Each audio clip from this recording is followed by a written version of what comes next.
پارہ نمبر 11 سورۃ التوبہ آیت نمبر 96۔ اعوذ باللہ من الشیطان الرجیم یحلفون لکم لترضوا عنہم فإن ترضوا عنہم فإن اللہ لا یرضی عن القوم الفاسقین۔ یحلفون لکم لترضوا عنہم فإن ترضوا عنہم فإن اللہ لا یرضی عن القوم الفاسقین۔ یحلفون لکم لترضوا عنہم فإن ترضوا عنہم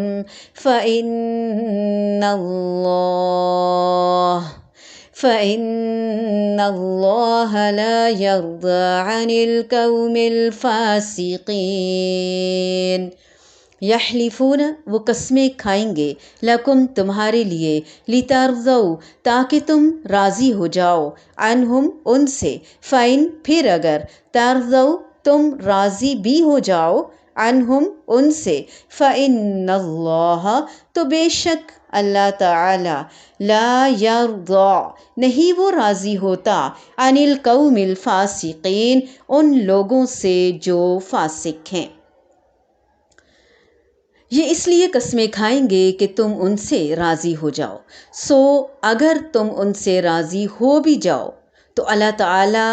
ایسے فاسق لوگوں سے تو راضی نہیں ہوتا۔ تمہیں راضی کرنے کے لیے وہ قسمیں تو کھائیں گے، لیکن ان نادانوں کو یہ بالکل علم نہیں کہ اگر تم ان سے راضی ہو بھی جاؤ تو انہوں نے جس فسق یعنی اطاعت الہی سے گریز اور فرار کا راستہ اختیار کیا ہے، اس کی موجودگی میں اللہ تعالیٰ ان سے کیوں کر راضی ہوگا؟ کیسے راضی ہوگا؟ کیسے ممکن ہوگا کہ اللہ ان سے راضی ہو جائے؟ یہاں پر کچھ لوگوں کا ذکر کیا جا رہا ہے، یعنی 11ویں پارے کے آغاز میں، جو اپنے کام نہ کرنے کے عذر بہانے لے کر نبی کریم صلی اللہ علیہ وآلہ وسلم کی خدمت میں پیش ہونے والے تھے۔ اشارہ ہے ان منافقین کی طرف جو جنگ تبوک میں شریک نہیں ہوئے تھے اور عذر بہانے کر کے پیچھے رہ گئے تھے۔ اس کے علاوہ کچھ اور لوگ بھی تھے جو حقیقی معذور تھے، ان کے بارے میں بھی ہم پڑھ چکے ہیں کہ کس طریقے سے اللہ تعالیٰ نے ان کے دفاع میں بات کی کہ اللہ سبحانہ و تعالیٰ ان سے راضی ہے، لیکن ان لوگوں سے اللہ سبحانہ و تعالیٰ اپنی ناراضگی کا اظہار بھی کر رہے ہیں۔ حقیقی معذور کون ہوتا ہے؟ جو بیمار ہو یا پھر جس کے پاس کسی قسم کے وسائل نہ ہوں، کوئی نیک کام کرنے کے لیے، خصوصاً اللہ تعالیٰ کے دین کے لیے جدوجہد اور کوشش کرنے کے لیے، یا جہاد فی سبیل اللہ کے لیے، یعنی مال نہ ہو، صحت نہ ہو، وقت ایسا نہ ہو وہ اس کے لیے وقت لگا سکے، یعنی اپنی جسمانی بیماریوں یا تکلیفوں کی وجہ سے، یا اس پر کچھ ایسی ذمہ داریاں ہوں کہ جن کی وجہ سے اس کے پاس بالکل کوئی موقع ہی نہ ہو، یا اسباب سفر نہ ہوں، تو ایسا شخص اپنی سچی نیت کی وجہ سے اللہ سبحانہ و تعالیٰ کے ہاں معذور قرار پاتا ہے۔ جیسا کہ غزوہ تبوک سے واپسی پر آپ صلی اللہ علیہ وآلہ وسلم نے فرمایا کہ مدینہ میں کچھ لوگ ایسے ہیں کہ انہوں نے کوئی راستہ نہیں چلا، کوئی وادی طے نہیں کی، مگر وہ برابر تمہارے ساتھ رہے، انہیں عذر نے روک لیا تھا۔ عذر تو منافقین نے بھی پیش کیے تھے، اور عذر ان سچے مسلمانوں نے بھی پیش کیے یا اپنے دل میں رکھے، لیکن ان کو ہر اجر میں شریک قرار دیا گیا، اور منافقین کو فاسق اور فاجر قرار دیا گیا اور سخت ناراضگی کا اظہار کیا گیا۔ بظاہر دیکھنے میں ایک ہی عمل ہے، لیکن وہ بالکل مختلف انجام ہیں، تو ہر انسان کو جب بھی دین کا کوئی کام نہ کر پانے کی وجہ بتانی ہو تو ضرور سوچیں کہ کیا یہ عذر اللہ تعالیٰ کے ہاں بھی قابل قبول ہے۔ اور کیا یہ حقیقی عذر ہے یا صرف محض بہانے ہیں؟ تو یہ کون لوگ تھے جن کے عذر قبول کیے گئے، یا یہ وہ لوگ تھے جن کے اندر خیرخواہی تھی، دین کے لیے سچی وفاداری تھی، اور وہ دلی طور پر اس عمل میں شریک تھے، ان کا شوق تھا، ان کی تمنا تھی، ان کی آرزو تھی، جب موقع نہیں ملا تو ان کی آنکھیں آنسو بہا رہی تھیں، ان کے اندر حزن و ملال تھا، غم تھا، اور وہ عام طور پر احسان کے درجے پر فائز تھے۔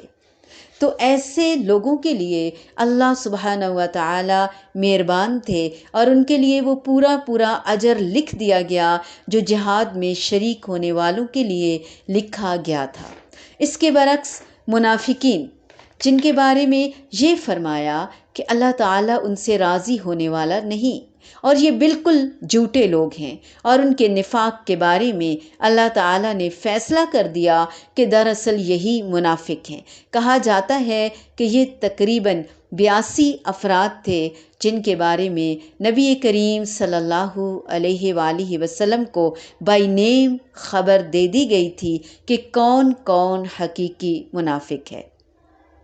ابو سعید خدری رضی اللہ تعالی عنہ کہتے ہیں کہ رسول اللہ صلی اللہ علیہ وآلہ وسلم کے زمانے میں چند منافق ایسے تھے کہ جب آپ صلی اللہ علیہ وآلہ وسلم جہاد پر تشریف لے جاتے تو یہ لوگ آپ سے پیچھے مدینے میں رہ جاتے، اور رسول اللہ صلی اللہ علیہ وآلہ وسلم سے پیچھے رہنے پر بہت خوش ہوتے کہ ہمارے بہانے کام آ گئے، اور پھر جب نبی کریم صلی اللہ علیہ وآلہ وسلم مدینہ واپس آتے تو عذر بہانے کرنے لگتے اور قسمیں کھانے لگتے، اور ایسی باتوں پر پھر وہ خوش بھی ہوتے، بلکہ ان کو ایسے کام پر تعریف ملنا پسند آتا جو انہوں نے کیا ہی نہیں ہوتا، جس کی ان کی نیت ہی نہیں ہوتی۔